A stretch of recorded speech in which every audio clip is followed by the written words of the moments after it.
আজকে খুবই ইউনিক একটা রেসিপি নিয়ে এসেছি। রান্না করতে যেমন সহজ, খেতেও কিন্তু অনেক মজাদার। ও হ্যালো এভরিওয়ান, আসসালামু আলাইকুম। Welcome to Meghla's kitchen and lifestyle. তো চলেন রেসিপিটা শুরু করি।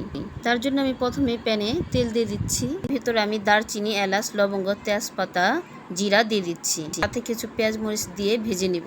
পাশে আমি কিছু বিফ আর ছোলার ডাল নিয়েছি। পেঁয়াজটা ভাজা হয়ে আসলে এর ভেতর আমি 1 স্পুন পরিমাণ আদা, রসুন, জিরা বাটা দিয়ে দিচ্ছি।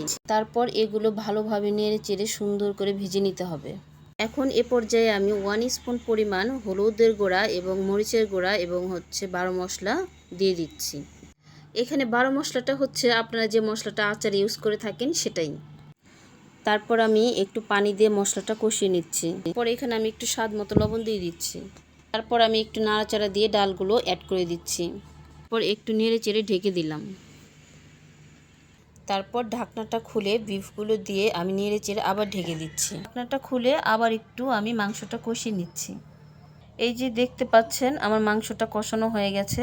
এখন আমি প্রেসার কুকারে দিয়ে দেবো একটু ঝোল দিয়ে। এই তো দেখতে পাচ্ছেন গরুর মাংস দিয়ে আমার ছোলার ডাল রান্নাটা হয়ে গেছে।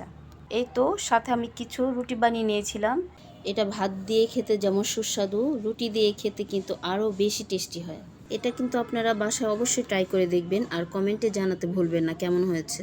আজকের মতো এ পর্যন্তই। ভালো থাকবেন সবাই। আল্লাহ হাফেজ।